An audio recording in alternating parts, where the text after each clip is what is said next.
Pensamento positivo não é fé. E confissão positiva não é profecia. E isso precisa ficar claro para você.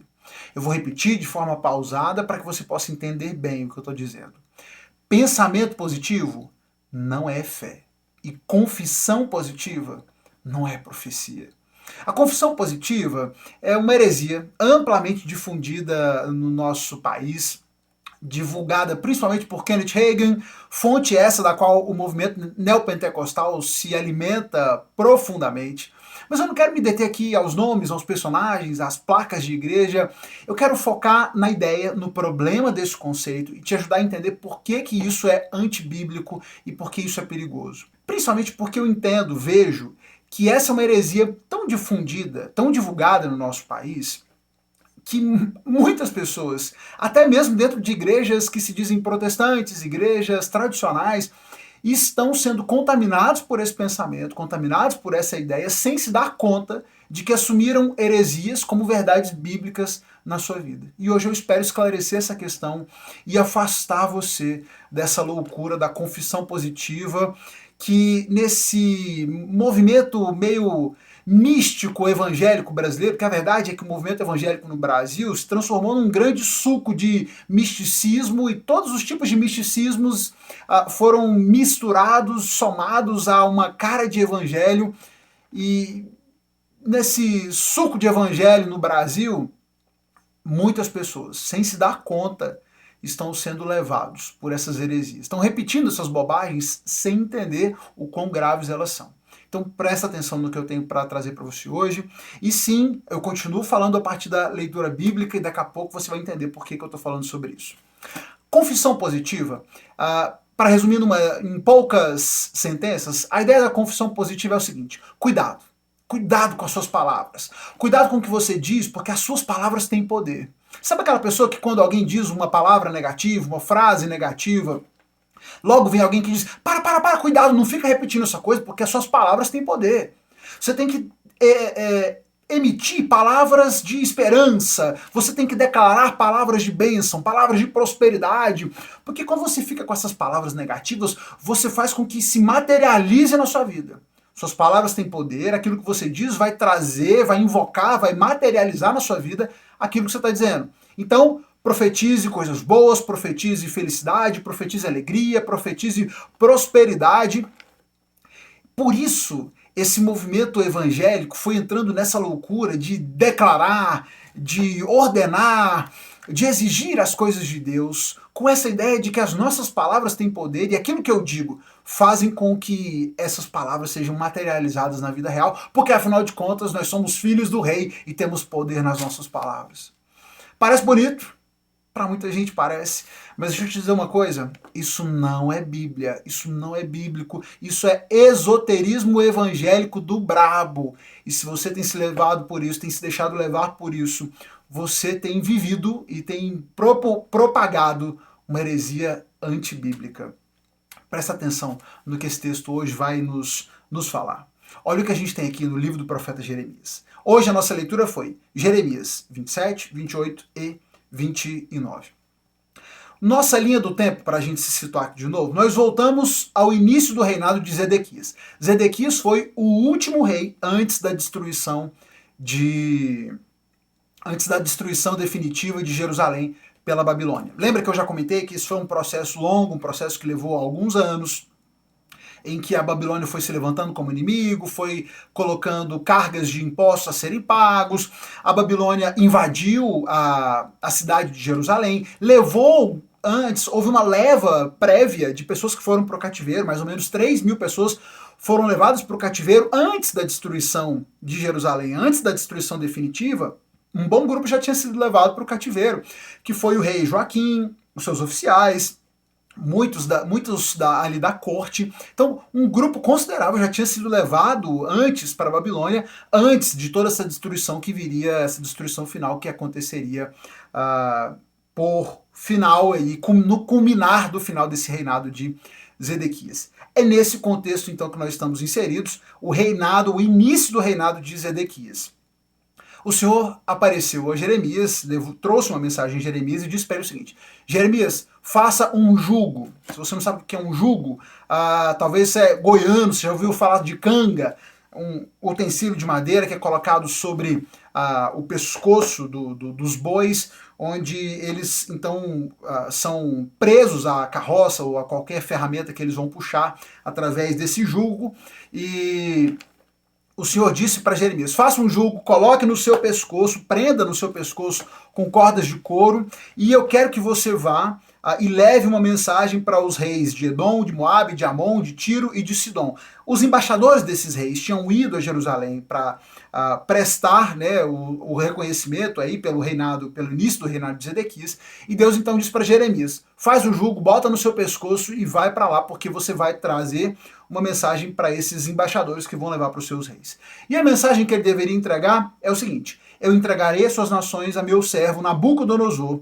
Todas essas nações servirão a ele, seu filho, seu neto, até terminar o tempo deles. Coloquem o pescoço debaixo do jugo da Babilônia. Eu castigarei qualquer nação que se recusar a servi-lo. Então, a mensagem do Senhor era clara. E Jeremias iria ilustrar isso colocando um jugo no pescoço. Diga para esses reis: vocês têm que fazer isso. Tem que botar o jugo no pescoço. Se submetam a Nabucodonosor, se submetam à Babilônia. Se vocês tentarem resistir, vocês serão destruídos. Se vocês curvarem a cabeça, se vocês forem submissos à Babilônia, eu permitirei que vocês continuem na terra de vocês, permitirei que vocês continuem aonde vocês estão. E não deem ouvidos aos profetas de vocês. Porque os profetas de vocês vão vir com papinho de isso não vai acontecer, essa destruição não vai acontecer. Inclusive, Jeremias leva essa mensagem também para Zedequias, porque tem uns profetas de Jerusalém que estão dizendo que aqueles que já foram para o exílio, que o rei Joaquim e os outros que foram levados para o exílio, que daqui a pouco eles estão voltando. Avise para esses reis que isso não é verdade, que eles devem se submeter, devem se curvar à Babilônia, ou o castigo será ainda mais severo. Se submetam à Babilônia e viverão, porque por que provocar a destruição dessa cidade inteira? É o que o texto bíblico está dizendo no capítulo 27.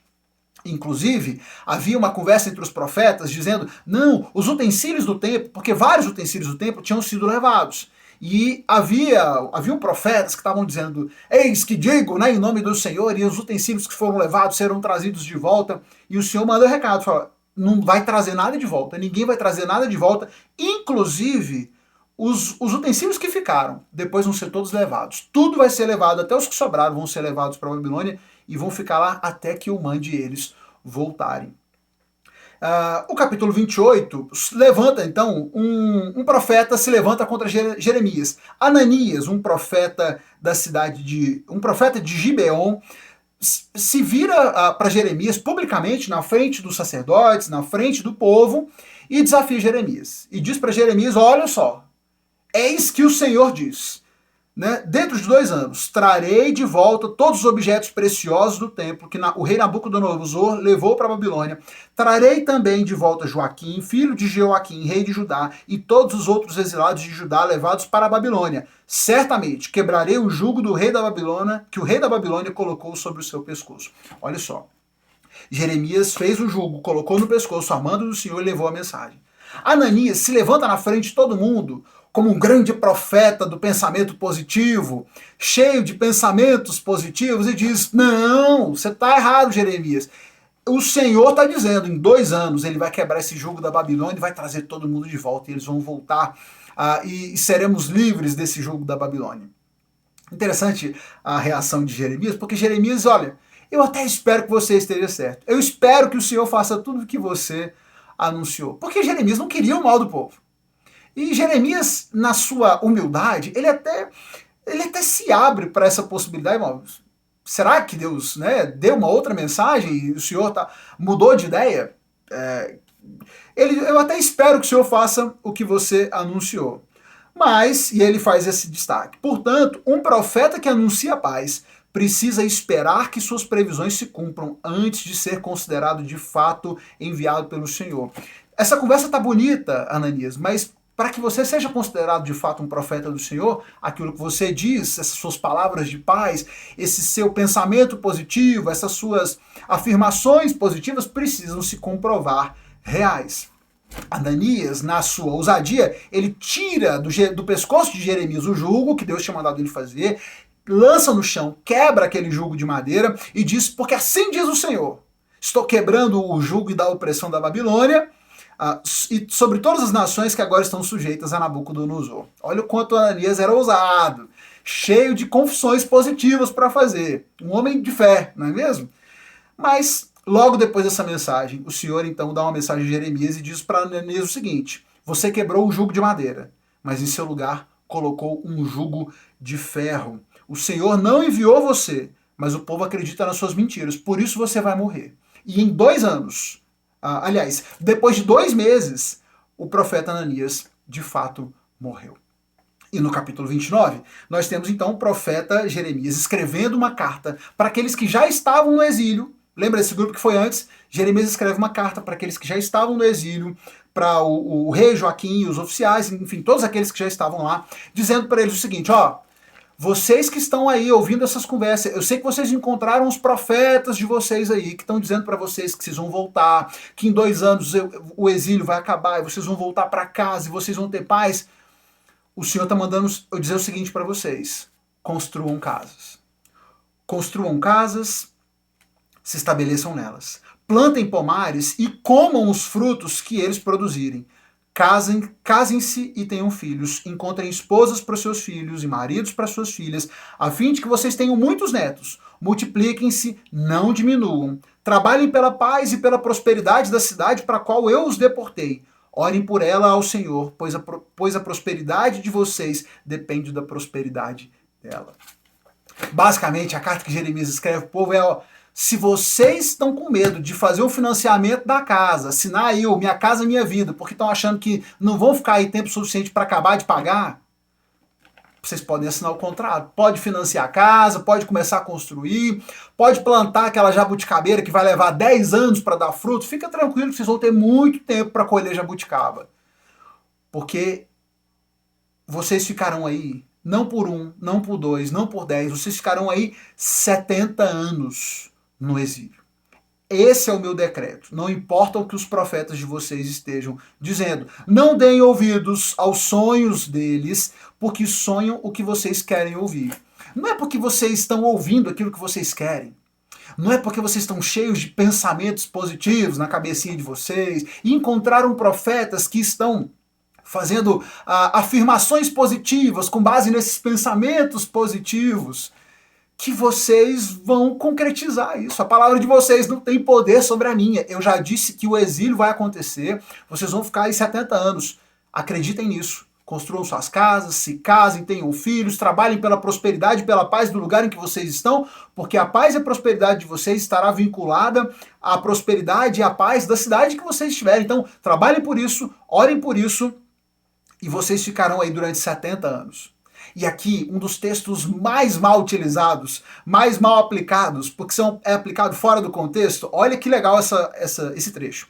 Capítulo 29 de Jeremias, verso 10. Assim diz o Senhor, vocês ficarão na Babilônia durante 70 anos. Depois disso, eu virei, cumprirei todas as boas promessas que lhes fiz e os trarei de volta para casa. Porque eu sei os planos que tenho para vocês, diz o Senhor. São planos de bem e não de mal, para lhes dar o futuro pelo qual anseiam.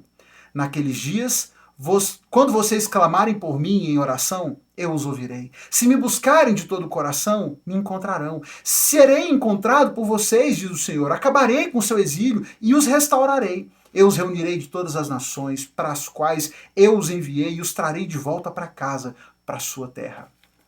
Sabe esse texto mal aplicado por um monte de profeta sem vergonha que diz, porque a palavra do Senhor diz, eu sei que tenho planos, os planos que tenho a vosso respeito são planos de paz, né? E não são planos de bem e não de mal para lhes dar o futuro que vocês anseiam. E todos esses profetas safados que estão te convencendo que você tem que dizer palavras positivas para decretar, porque os planos de Deus são de prosperidade para você. Ele só esqueceu de te contar que esse texto está inserido justamente no episódio em que Deus acabou de dizer para eles, parem de ouvir esses profetas que estão dizendo que vocês vão voltar para casa, vocês não vão não. construam suas casas aí, criem seus filhos, cuidem dos seus netos, plantem árvores, colham as frutas. Vocês vão ficar aí muito tempo, são 70 anos. Depois, no meu tempo, quando eu quiser, vocês vão voltar. Porque eu vou cumprir todas as boas promessas que eu fiz para vocês, eu vou trazer vocês de volta, mas é no meu tempo. E nesse tempo, quando vocês clamarem por mim, eu os ouvirei. Quando vocês me buscarem, se vocês me buscarem de todo o coração, vocês vão me encontrar. Eu vou restaurar vocês, vou trazer vocês de volta para casa. Porque eu quero, é o que o Senhor disse. Não porque os profetas de vocês estão dizendo, porque eles estão declarando, porque vocês estão com um pensamento positivo, crendo que tudo vai dar certo, contra as minhas palavras. Basicamente, o que o Senhor está condenando aqui nesses capítulos, que nós vemos aqui nessa batalha de Jeremias com esses falsos profetas, é aquilo que continua contaminando a cabeça dos crentes ainda hoje. Um povo que se recusa a aceitar a soberania de Deus, o plano soberano, o poder de Deus, o fato de que sim, o Senhor pode trazer sobre você dias difíceis, dias ruins, dias de sofrimento, e Ele pode fazer isso, inclusive, com o propósito de trazer crescimento para a sua vida, muitas vezes Ele fará. E não importa o quanto você esteja tomado de pensamento positivo, o quanto de confissão positiva você pratique, o quanto você acredite que as suas palavras têm poder e que a realidade vai ser materializada quando você abrir sua boca com fé, nada disso é real, nada disso é bíblico. E tudo isso contraria muito, muito mesmo, a verdade bíblica da soberania e do poder de Deus. Meu irmão, meu amigo, você que está sendo contaminado por isso, que está vivendo essa vida vazia, esse misticismo, esse esoterismo evangélico que você chama de fé, achando que você profere palavras de esperança e as coisas vão acontecer porque você está dizendo, o que você não percebe é que quando você troca a soberania de Deus pelas suas palavras positivas e achar que Deus vai fazer o que você está dizendo só porque você pensou positivo, você está colocando sobre você o poder e tirando de Deus. Você está assumindo uma autoridade que o Senhor nunca te deu, nunca deu a nenhum de nós. Ele, só Ele é soberano, só Ele tem todo o poder. Só existe uma pessoa, só existe um que as palavras têm poder. É aquele que fez o mundo a partir da sua palavra. É aquele que disse haja luz e houve luz. É aquele que determinou e decretou a terra que se formasse e tudo se fez. Aquele que deu origem ao tudo a partir do nada, simplesmente pela sua voz. As suas palavras têm poder. Mas você, meu amigo, nossas palavras não têm poder nenhum. As nossas palavras só têm poder, só se concretizam quando elas são meramente a reflexão das palavras de Deus. É por isso que qualquer profeta, qualquer pregador só tem autoridade quando prega a palavra de Deus, quando fala das palavras de Deus. Qualquer um que abra sua boca, cheio de pensamento positivo, de confissão positiva, decretando bem sobre a sua vida, que não seja a partir da palavra de Deus, é só um falso profeta. É só um pobre miserável que vai pagar um preço caro por causa da sua ousadia e que tem enganado você. Por isso, abra os seus olhos. Saia debaixo do jugo, porque esses sim estão colocando o jugo sobre você. Estão cobrando um preço alto por essas profecias. Você tem pagado com a sua vida, pagado com o seu dinheiro, pagado com a sua felicidade, se submetido a gente que não se submete a Deus. E assim, vamos vivendo esse evangelicalismo louco que tem tomado conta do Brasil. Não se esqueça, eu vou repetir o que eu comecei dizendo. Pensamento positivo não é fé. Pensar que as coisas vão dar certo não é ato de fé. Você pode até orar ao Senhor para que as coisas vão bem. Você pode clamar ao Senhor para que te livre do mal. Mas pensar que vai dar certo não é demonstração de fé. Eu demonstro fé, inclusive, quando eu creio que Deus é soberano, mesmo quando as coisas estão dando errado. Mesmo quando eu estou no exílio, e mesmo quando Deus está me mandando ficar no exílio. Compra casa, cuida dos filhos, planta uma árvore, cuida dos netos, que você vai ficar aí 70 anos. Quando eu continuo acreditando que Deus é bom, que Ele é soberano, que Ele é poderoso e que Ele é digno de adoração, mesmo tendo que passar 70 anos no exílio, aí eu demonstro que eu tenho fé. Não quando eu fico repetindo palavras vazias, achando que elas têm poder e que vão mudar aquilo que Deus já decretou. Não seja enganado, não se permita enganar. E se você tem sido enganado e levado por esse tipo de pensamento, por esse tipo de gente, rompa agora mesmo com esse ciclo. Que Deus traga libertação sobre a sua vida. Pare de dar ouvidos aos falsos profetas. Deixe que Deus lide com eles. E se você é um desses falsos profetas que tem enganado o povo, Fique tranquilo, o juízo de Deus vem sobre você e não vai tardar, não. Compartilhe esse vídeo com alguém que precisa ser alertado sobre esse perigo, que precisa ter os seus olhos abertos sobre essa heresia amplamente e claramente antibíblica que tem inundado o coração de tantos que se dizem cristãos. Compartilhe com alguém, manda para um amigo, manda para um familiar. E volta amanhã, porque a gente segue lendo a palavra de Deus, o livro do profeta Jeremias, e a cada dia aqui uma nova reflexão. Deus te abençoe.